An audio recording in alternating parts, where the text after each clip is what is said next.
প্ৰথম কথাটো হ'ল অসমৰ ৰাইজক জ্বলা কলা খোৱা স্মাৰ্ট মিটাৰ সম্পূৰ্ণৰূপে বন্ধ কৰিব লাগিব আৰু বিদ্যুৎ মাচুল যিধৰণে বৃদ্ধি পাইছে তেওঁলোকে 40% হ্ৰাস কৰিব লাগিব। যদি নকৰে আমি পৰৱৰ্তী পৰ্যায়ত এনেধৰণৰ কাৰ্যসূচী নলৈ সম্পূৰ্ণৰূপে স্মাৰ্ট মিটাৰটো খুলি লৈ এছ ডি অফিচৰ কাৰ্যালয়ত তেওঁলোকক চমজাই দিম।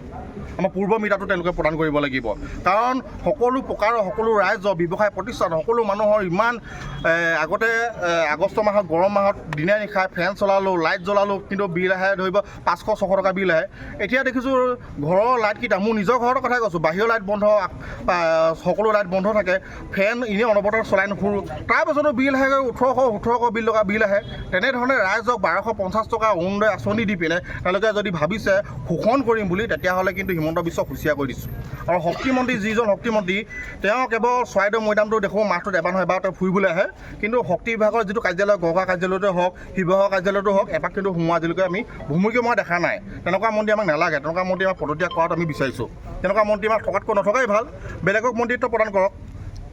আৰু নাজিৰা যিসমূহ সমস্যা আছে ONGC সমস্যাই হওক লিগিপুখুৰী চিকিৎসালয় হওক নাজিৰা যিখন চৰকাৰী সাহায্যপ্ৰাপ্ত চিকিৎসালয় হওক দেখিব ডক্টৰ তাত নাই, তাত চকুত চিকিৎসক ডক্টৰ হওক বেলেগ বিভাগৰ এজন ডক্টৰে গৈ পিনে বিভিন্ন ধৰণৰ মেডিচিনৰ ডিপাৰ্টমেণ্টত তেওঁলোক চাবলগীয়া হয়, এজন ডক্টৰে 4-5টা ডিপাৰ্টমেণ্ট চাবলগীয়া হয়, এনেকুৱা এটা অৱস্থা হৈছে। আৰু কোনোবা এজন গুৰুত্বপূৰ্ণ যদি ৰোগী তালৈ নিয়া হয় লিগিপুখুৰীলৈ লগালগ ডিব্ৰুগড় লগালগ জয়সাগৰলৈ প্ৰেৰণ কৰি দিয়া হয়।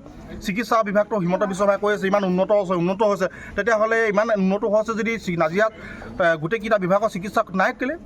সম্পূৰ্ণৰূপে নাজিৰা যিখন চিকিৎসালয় আছে তাত 24 ঘণ্টা চিকিৎসালয় দিব লাগিব আৰু লিগিপুখুৰী চিকিৎসালয়খনত সকলো বিভাগৰ চিকিৎসক তেওঁলোকে প্ৰদান কৰিব লাগিব এই 1 মাহৰ ভিতৰত, অন্যথা পৰিস্থিতি ভয়াৱহ হ'ব। নাজিৰাত ড্ৰাগছৰ ৰমৰমীয়া বেহা বিভিন্ন ধৰণৰ ভাং ৰমৰমীয়া বেহা সম্পূৰ্ণৰূপে আপোনালোকে নিশ্চয় সংবাদ মাধ্যমে দেখি আছে, সকলো ৰাইজে দেখি আছে যিধৰণে ৰমৰমীয়া বেহা চলি আছে সম্পূৰ্ণৰূপে বুলিয়ে পোখাই উৎখাত কৰিব লাগে। কেৱল মুষ্টিমেয় দুজনমান ব্যক্তিক হাংগু পাংগু দুজনমানক ধৰি মুষ্টিমেয় যিসকল ডাঙৰ যিসকল ড্ৰাগছ ডিলাৰ আছে তেওঁলোকক যদি ৰেহাই দিয়ে তেতিয়াহ'লে আমি সহ্য কৰি নাথাকিম। নাজিৰাৰ যিসমূহ ৰাস্তা পদূলি আছে ৰমণীয়ালি আছে তেওঁলোকে বিহুবৰ পৰা শ ডাম্পাৰ শিল কয়লা তেওঁলোকে লৈ গৈ থাকে, অসম চৰকাৰে কোটি কোটি টকা তাত লৈ যায়, বিভিন্ন ধৰণৰ মানুহে চিণ্ডিকেটো কৰে, নিশ্চয় আপোনালোকে অৱগত। কিন্তু ৰাস্তাটো যে নিৰ্মাণ কৰিব লাগে কিন্তু তাত কিন্তু কোনো ধৰণৰ চকু পৰা নাই। বিভিন্ন ধৰণৰ মন্ত্ৰী আমোলা হওক কোনোবা সাংসদ হওক কোনোবা বিধায়ক হওক বহুতো শুনিছোঁ যে শ ডাম্পাৰ তাত চলি আছে।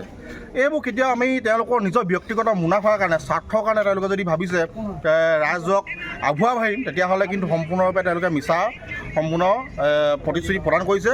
আৰু অতি শীঘ্ৰে এইসমূহ দাবী পূৰণ কৰিবৰ কাৰণে আমি উত্থাপন কৰিছোঁ। আৰু নাজিৰা বোলছবি সমবায় সমিতি পূৰ্বতো আমি ধৰ্ণা কাৰ্যসূচী দি তেওঁলোকক জনাই দিছোঁ যে নাজিৰাৰ বোলছবিটো নাজিৰাত আছে, ইয়াত গুৱাহাটী তেজপুৰৰ পৰা মানুহ আহি ইয়াত নাচায়, ইয়াত নাজিৰা লোকেল ল'ৰাখিনিয়ে চাব, ইয়াত নাজিৰা থলগিৰি ৰাইজে চাব, কিন্তু ইয়াত ৰাইজে চাব কিন্তু তাক তেওঁলোকে কৰে কি বাহিৰৰ পৰা মানুহ আহি মানে ইয়াত তেওঁলোকে সংস্থাপন দিছে। এইটো কেনেকৈ মানি ল'ব পাৰিম?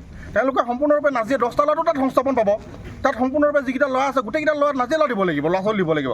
আৰু যিখন কেণ্টিনখন তেওঁলোকে বহিৰাগত এটা মহাৰাষ্ট্ৰ কোম্পানীক দি থৈছে, তেওঁলোকে কি আমাৰ চাহ দিব পৰা কফি মেচিন থকা কি আমাৰ ইয়াত কোনো এনেকুৱা এটা সৰু সুৰা মানুহ কি কণ্ট্ৰেক্টাৰ নাই নেকি নাজিৰাত?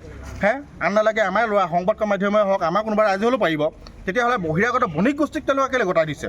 সম্পূৰ্ণৰূপে বন্ধ কৰিব লাগিব। যদি বন্ধ নকৰে তেতিয়াহ'লে অনাদি অনন্তকালত আমি নাজিৰা যিটো মুখ্যমন্ত্ৰীৰ প্ৰতি কাৰ্যালয় আছে ইয়াত আহি পিনি ইয়াতকৈ ভয়ংকৰ জংকী আন্দোলনৰ কাৰ্যসূচী ৰূপায়ণ কৰিবলৈ আমি বাধ্য হওঁ।